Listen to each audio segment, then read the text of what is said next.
Gujarat university ખાતે ભારત કુલ અધ્યાય 2 festival મુખ્યમંત્રી ભૂપેન્દ્રભાઈ પટેલના અધ્યક્ષ સ્થાને 3 દિવસના આ ફેસ્ટિવલનું આયોજન કરવામાં આવ્યું છે. સાંસ્કૃતિક વારસા ધર્મના શાશ્વત મૂલ્યોને ઉજવવાની આ પહેલ છે. વિષયો જોડે કઈ રીતે જોડાય તે માટેનો આપણો પ્રયાસ ખૂબ સારો છે, પણ સાથે સાથે આપણે જોઈએ છે કે મીડિયા ક્લબના બધા સાથી છે. એમ તો બ્રહ્મવિહારી સ્વામીએ બધું કહી જ લીધું છે, એટલે મેં મારા બધા ડોક્યુમેન્ટ્સ બાજુમાં મૂકી લીધા છે. હું 2 જ મિનિટમાં મારી વાતને પૂર્ણ કરવાનો છે. અમારો જે ભાવ હતો એમને કહી લીધો છે.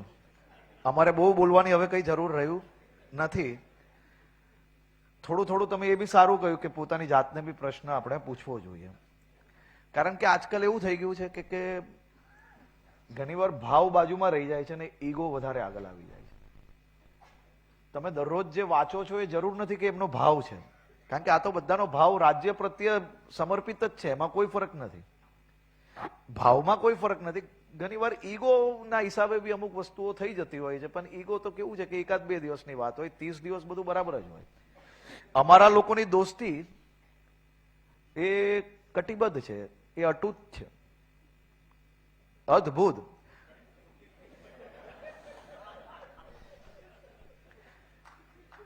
જય વીરુની દોસ્તી હમણાં ધર્મેન્દ્રજી અમારે સિંહ જય વીરુની જોડી આપણી જોડે હતા, પણ ક્યાંક ને ક્યાંક જય વીરુની જેવી દોસ્તી હોય ને એવી આપણા સૌની દોસ્તી છે. અમારે વહેલી સવારે ખાલી ન્યૂઝ વાંચ્યા પછી થોડી વાર 2-3 કલાક ચર્ચાઓ ચાલે, પછી 12 વાગ્યાથી એ લોકો કામે લાગી જાય ને અમે લોકો કામે લાગી જાય.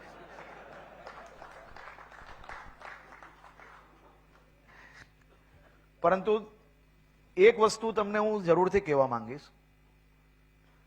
કે મુખ્યમંત્રી શ્રી ભૂપેન્દ્રભાઈ પટેલના માર્ગદર્શનમાં ચાલતી આ સરકારમાં તમારા 3 વિષયો પર આજે જ્યારે તમે લોકોએ આ સેશન્સ રાખ્યા છે, તો સેશન્સ જોડે તમારે એક રિસર્ચ ડોક્યુમેન્ટ્સ બી જરૂરથી પ્રસ્તુત કરવા જોઈએ કે આ 3 વિષયો પર કોઈ એક રાજ્યમાં સૌથી વધારે કામ થયું હશે ને, તો હું આપ સૌની સામે એકદમ જવાબદાર વ્યક્તિ તરીકે કહું છું કે ગુજરાતમાં સૌથી વધુ કામ થયું હશે. તમે આપણી સંસ્કૃતિ, આપણું હેરિટેજ, આપણા રાગ અને તાલની બી વાત કરો તો વડનગરમાં જે સૌથી મોટું મ્યુઝિક સ્ટુડિયો જે બનવા જઈ રહ્યું છે એ દેશની અંદર કોઈ જગ્યા પર નહીં હોય એ પ્રકારનું બનવા જઈ રહ્યું છે. વડોદરાની અંદર આ જ પ્રકારે બીજી વ્યવસ્થાઓ ઊભી કરવા જઈ રહ્યા છે. આપણી સાંસ્કૃતિક ધરોહર જે છે તેનું ખરેખર તમે જોશો તો છેલ્લા 30 વર્ષમાં જેટલું કામ થયું હશે એટલું 300 વર્ષની અંદર ગુજરાતમાં કામ નહીં થયું હશે જેટલું નરેન્દ્રભાઈ મોદીના શાસનની અંદર શરૂઆત થઈને આજ સુધી આ કામગીરી ચાલુ રહે છે. એટલે આ 3 વિષયોમાં તમે જે રિસર્ચ ડોક્યુમેન્ટ બનાવો, તમે જે ચર્ચાઓ થાય એ ચર્ચામાં અમારી વાવા તમે નિકાલ લેજો.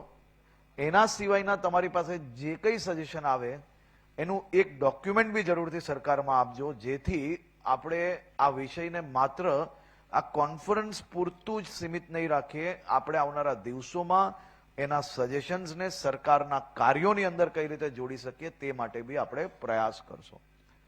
અને આપ સૌને આ જે પ્રયાસ છે એ પ્રયાસ નિરંતર ચાલુ રહે.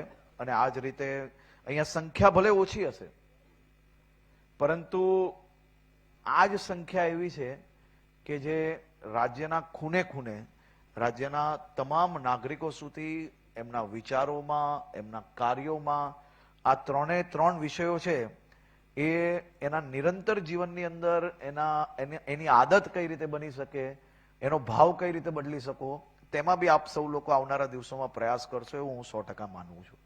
કારણ કે હું હંમેશા એવું માનું છું કે તમને જે વસ્તુ સારી ધ્યાનમાં આવી હોય એનાથી બી 100% લોકો સુધી સાચા વિષયો પહોંચતા હોય છે.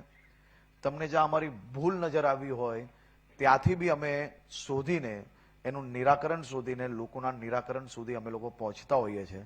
અને ખાસ કરીને ભૂપેન્દ્રભાઈ પટેલના માર્ગદર્શનમાં આજે આ એમની બીજી ટર્મના જ્યારે 3 વર્ષ સફળતાપૂર્વક આજે 3 વર્ષ પૂર્ણ થાય છે, ત્યારે હું મારા સૌ સાથી મંત્રીઓ, ધારાસભ્યો અને રાજ્યના સૌ નાગરિકો વતી આદરણીય મુખ્યમંત્રીશ્રીનો આજના દિવસે ખાસ આભાર માનવા માંગુ છું. આભાર એટલા માટે માનવા માંગુ છું કે એક સચોટ સારા વ્યક્તિ અને ખૂબ એમ કહેવાય કે ક્લીન હાર્ટેડ ટીમ લીડર તરીકે એ છેલ્લા 3 વર્ષથી કામ કરી રહ્યા છે અને અમે એમની ટીમમાં કામ કરવાનો અમને લોકોને અવસર પ્રાપ્ત થયો છે.